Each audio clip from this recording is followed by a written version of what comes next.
Olá, meu nome é Jairo Jorge, eu sou jornalista e apresentador do programa Domínio Público. Aqui em discussão, educação, inovação e o futuro do Rio Grande do Brasil. As mudanças na legislação eleitoral para 2018 é o tema do Domínio Público de hoje.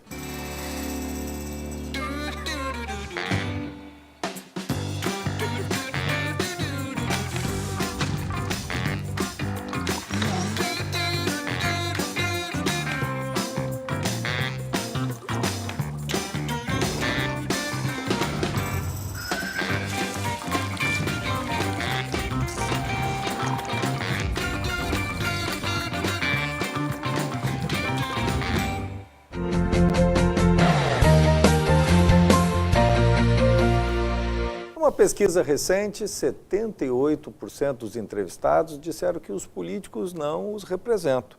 Isso seria mais do que motivo para realizar a reforma política. Mas o Congresso optou por fazer apenas mudanças na legislação eleitoral. Para conhecermos que mudanças foram feitas, as alterações, no domínio público de hoje, os nossos convidados são o Dr. Antônio Augusto Mer dos Santos, advogado eleitoralista, professor de graduação e pós-graduação em Direito Eleitoral da Escola Verbo Jurídico, autor de vários livros, como Campanha Eleitoral, Teoria e Prática, Reforma Política, Inércia e Controvérsias, e também colunista de Direito Eleitoral da revista Voto. Também é nossa convidada a doutora Lúcia Liebling Kopitschek, que é advogada na área do direito eleitoral, dirigente do núcleo de prefeitos do Ministério Público de 94 a 97, juíza do Tribunal Regional Eleitoral por 4 biênios, na vaga de jurista até 2012. Foi vice-presidente do Instituto dos Advogados do Rio Grande do Sul e diretora do Departamento de Direito Eleitoral do Instituto dos Advogados e foi presidente também da Comissão Eleitoral da OAB nas últimas 3 eleições. Doutor Antônio Augusto, mudanças foram aprovadas. O que mais substancial nós podemos registrar nessas alterações na legislação? Bom, em primeiro lugar, Jair Jorge, eu gostaria de agradecer essa oportunidade de estar aqui no domínio público e manifestar que, do ponto de vista prático, as alterações elas podem ser confinadas no cenário da certeza do financiamento público, advindo do orçamento federal, é uma garantia que o candidato terá de que a receita será extraída de um orçamento que é federal. E o segundo cenário de alterações, a rigor, fica confinado ao cenário de pequenos ajustes no cenário, digamos assim, da microcampanha eleitoral, não é? Me refiro, por exemplo, no cenário da propaganda, à introdução do telemarketing, que até então era algo vedado pelas resoluções do Tribunal Superior Eleitoral e implicitamente não previsto na legislação. Nós tivemos também uma alteração bem importante no que tange ao cálculo do quociente eleitoral, com a eliminação da restrição daqueles partidos e coligações que até então, por não ter acessado o quociente, não poderiam participar das sobras. Então isso foi eliminado. Então há uma perspectiva, por exemplo, de que partidos que eventualmente não atinjam o quociente eleitoral possam oportunizar o acesso a um parlamentar, à Câmara Federal ou à Assembleia Legislativa. E, quiçá, numa campanha municipal, a uma Câmara de Vereadores. Também é importante destacar que o sistema eleitoral brasileiro ele vem sendo, passo a passo, degradado por si só. O contexto das campanhas eleitorais leva à certeza das pessoas, deste percentual que tu mencionaste no início do programa, de que ele é hoje exaurido. Ele atingiu um limbo sob o ponto de vista dos seus resultados. As pessoas não vislumbram, na maioria dos parlamentos, uma representatividade efetiva, porque o sistema se tornou danoso ao próprio representado, porque os mecanismos de fiscalização praticamente inexistem, e a relação entre o eleitor e o eleito é muito distante. 4 anos de mandato é muito tempo. Então, fica a impressão para o eleitor de uma espécie de abandono. Se houvesse uma interface, se houvesse uma talvez participação também mais efetiva do cidadão nas atividades congressuais, nas atividades das assembleias legislativas e das câmaras municipais, talvez o sistema recuperasse o seu vigor. Porque o que importa nesses últimos anos, sobretudo nessas últimas 5 legislaturas, por exemplo, para que possamos delimitar isso numa linha temporal, é que a reforma política ela se tornou uma espécie de obsessão nacional. Ela se tornou uma espécie de desafio a cada legislatura que se inicia. Entretanto, nunca há, na verdade, uma cruzada do Congresso Nacional em busca das maiores soluções. O que acontece lá em Brasília é que as elites congressuais se reúnem, estabelecem as pautas e, dentre estas pautas, selecionam aqueles assuntos que podem, muitas vezes, significar a sobrevivência do mandato. É isso. Mas para 2018, se levarmos em conta, por exemplo, a introdução da cláusula de barreira, que significa a exigência de um percentual mínimo de desempenho nas urnas para que o partido político possa usufruir de benefícios constitucionais, é uma grande evolução. O que se tem a lamentar, e particularmente me filio à corrente que ficou frustrada, é a que diz respeito à não aplicabilidade da eliminação das coligações já para o ano que vem. Seria importante isso, porque tratar partidos reunidos e associados com fim eleitoral como se fosse uma única entidade, me parece um equívoco, porque os partidos preservam as suas individualidades, mas a legislação eleitoral os trata como unidade. E isso não está, do ponto de vista prático, muito bem acomodado, porque não raro há um volume de divergências entre os partidos coligados. E eles se veem numa camisa de forças a ponto de não poder resistir a isso. Então eu penso que a reforma teve elementos de aplauso, essa questão do quociente, a questão atrelada à cláusula de desempenho é muito importante, e fica aqui, do ponto de vista, penso que a maioria pensa assim, que o volume de dinheiro público demandado para a campanha eleitoral, ele é um escárnio, é demasiado, é muito dinheiro público para uma atividade que, infelizmente, se encontra com baixa adesão, com baixa credibilidade. Doutora Lúcia, como é que a senhora vê essas mudanças? Foram mais cosméticas essa mudança? Eu entendo que sim. Como já falou o Antônio Augusto, o que mais impactou foi essa questão financeira, né, que veio essa possibilidade do financiamento público, com a qual eu não concordo muito, mas, no mais, ficou tudo mais ou menos igual, facilitando aqueles que já estão no poder a permanecerem lá, e criando coisas absurdas, como, por exemplo, essa questão de poder arrecadar a partir de maio, quando o ano eleitoral começa em julho. Como é que nós vamos fazer isso? O que vai acontecer? Não vai ter recibo, não vai ter conta do candidato. O candidato sequer é candidato, porque ele ainda não passou pelo tribunal, ele não foi aprovada a sua candidatura. Ele pode desistir, isso qualquer candidato pode desistir até o momento da eleição. Mas com mais facilidade, porque ele não é candidato, ele é um pré-candidato e ele não presta contas. O período pré-eleitoral não tem prestação de contas. O que vai acontecer com esses valores arrecadados se ele não for aprovado, se ele não alcançar, se ele tiver algum problema que o tribunal julgue que ele é inelegível?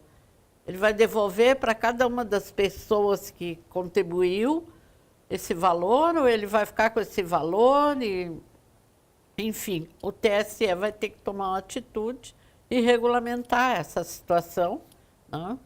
Como também vai ter que regulamentar a questão do telemarketing, que também ficou uma abertura absoluta, e o que vai acontecer, eu acredito, é que as redes sociais vão ficar superlotadas, né, de propaganda, e as pessoas vão acabar desligando seus aparelhos, porque não vão mais aguentar. Imagina todos os candidatos entrando nas redes sociais, alimentando as redes sociais, não se sabe se com 3, com 5, com 10 propagandas, e aquilo entrando no seu celular 24 horas por dia. Doutor Antônio, essa questão, pelo que eu acompanhei na discussão das alterações da eleição para 2018, não houve uma simplificação na campanha, ao contrário, inclusive com custos maiores através do telemarketing, né, que é algo que muitas vezes incomoda as pessoas, né?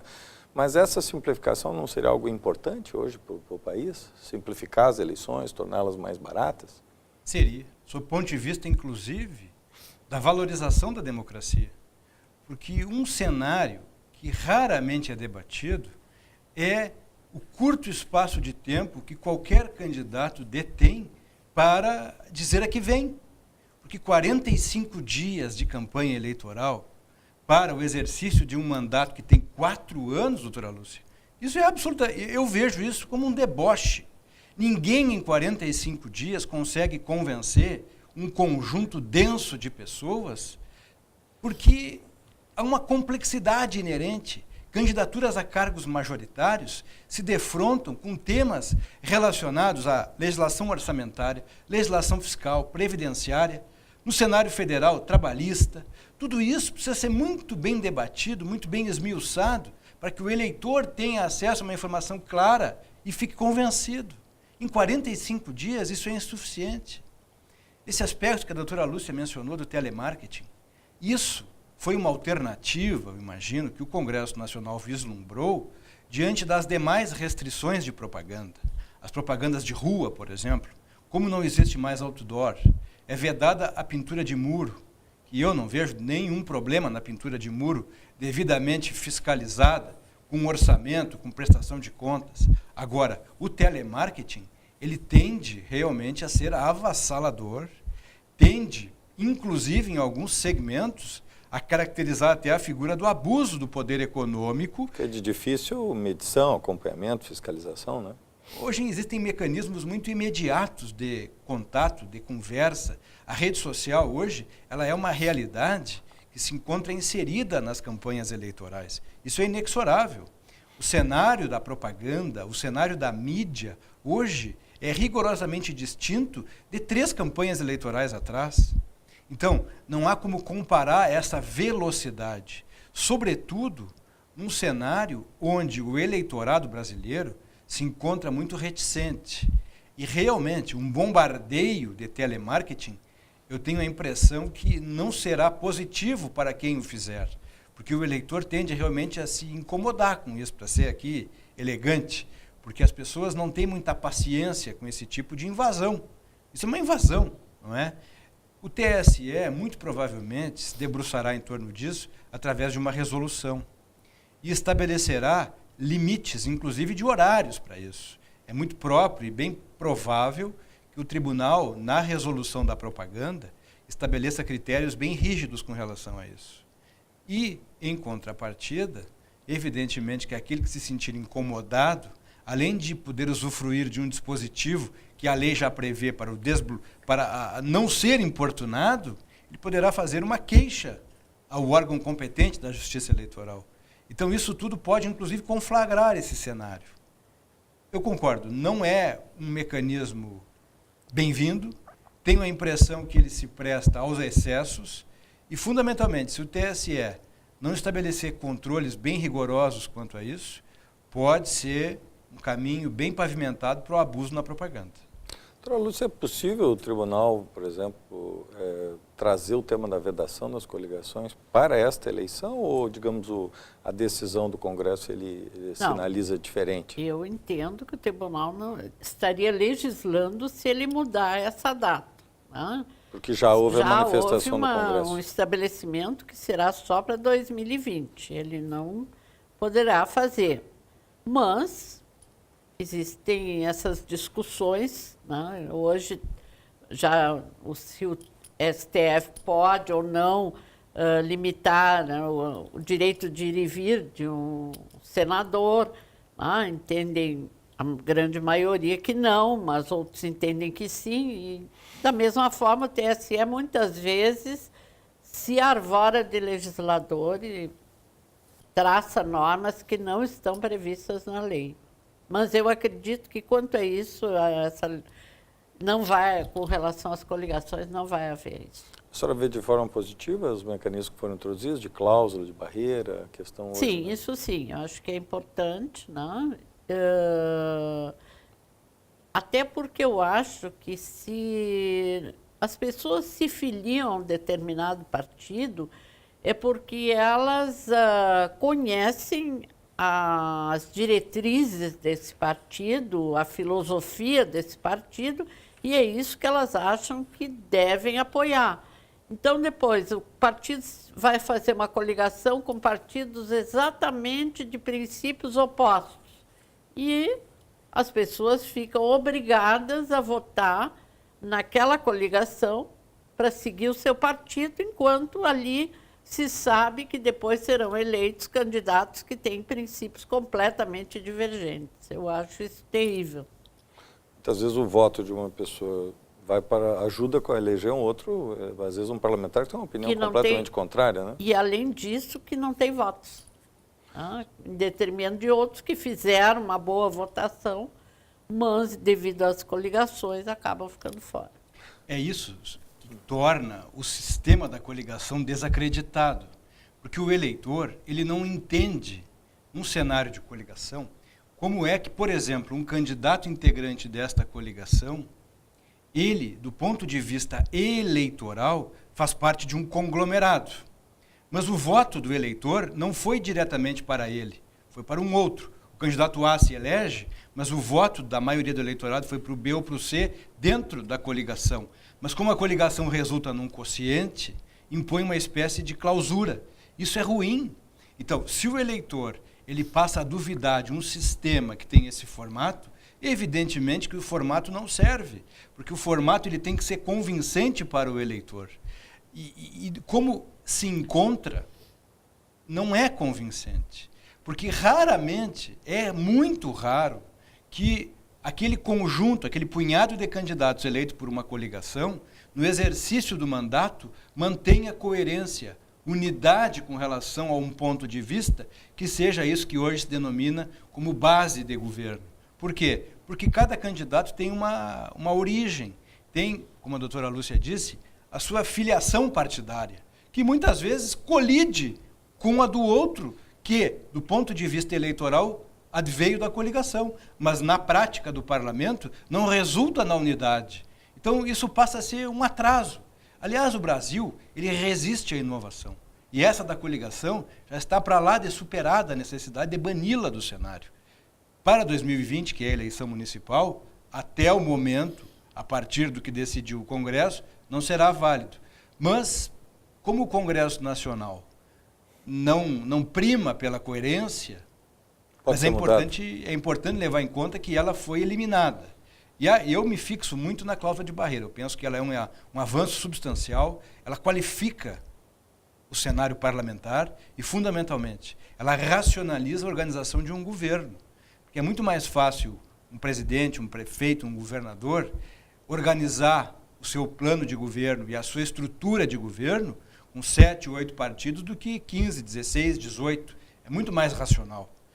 Doutora Lúcia, a cláusula de barreira ela já passa a ter os efeitos já a partir de 2019? Sim. De 2019. Quem não consegue, digamos, chegar em 2018 Exato. nos percentuais já vai ter os efeitos. E esses efeitos quais são? A redução do fundo partidário, acesso à propaganda eleitoral?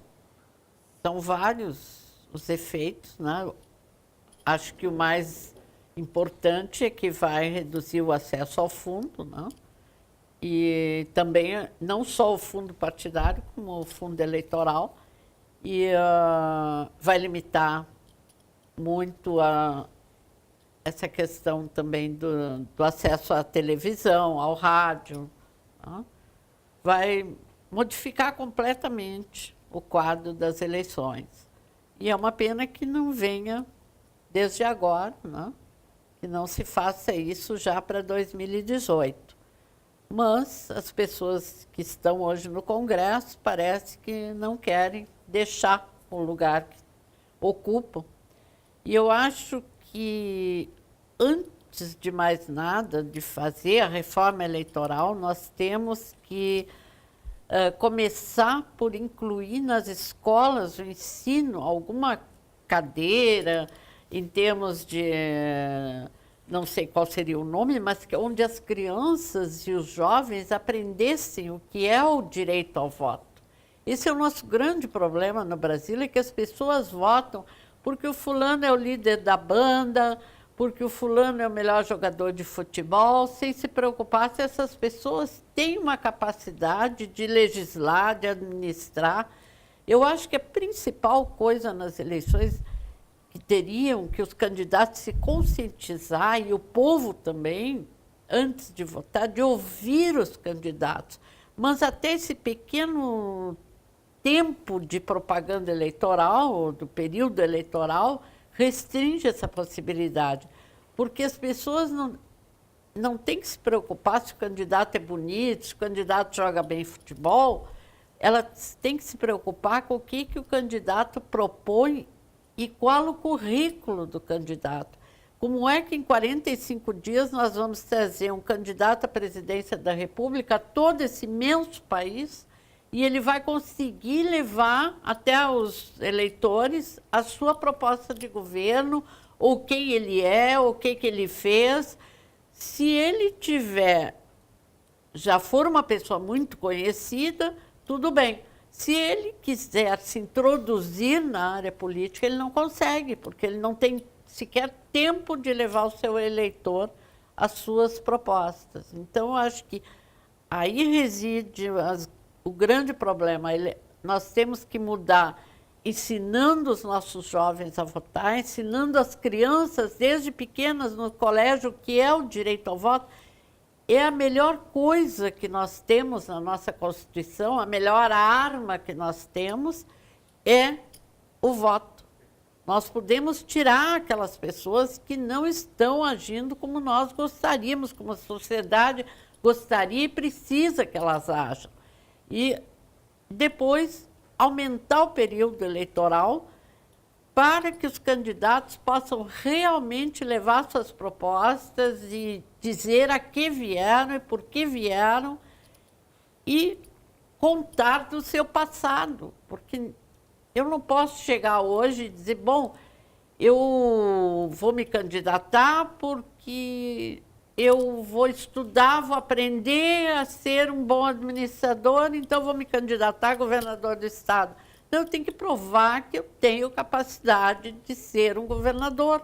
E isso eu vou provar através da propaganda eleitoral, indo nos lugares, falando. Hoje em dia, as pessoas não vão ouvir os candidatos, porque estão cansados das promessas, não, sem cumprir. Enfim, a eleição está perdendo o seu sentido de levar para o Congresso, de levar aos governos aquelas pessoas que realmente podem fazer com que esse país cresça, esse país saia desse atoladouro que ele se encontra nesse momento. Eu acho importantíssimo nós darmos muito valor às eleições. Doutor Antônio, hoje 30%, das últimas pesquisas que foram feitas, apontam que 30% dos eleitores estão dispostos a votar branco, nulo, né? E isso é sintomático e é um desencanto, né? Uma das questões que passou, para que nós possamos concluir o nosso debate, é o tema da mudança para o voto distrital, ou distrital misto. Mas isso simplesmente se abandonou. Não perdemos aí uma grande oportunidade de vincular mais o representado com o representante? Esse é um tema que pode ser objeto de novo debate. A próxima legislatura pode se debruçar em torno desse assunto com mais tranquilidade, com menos alvoroço, e estabelecer, ao longo de um período razoável, uma discussão de caráter nacional, não necessariamente concentrada em Brasília, que é o eixo do poder, fora de Brasília, para que as pessoas possam participar disso e até ter acesso a uma informação mais didática, mais funcional em termos do que significa esse vínculo.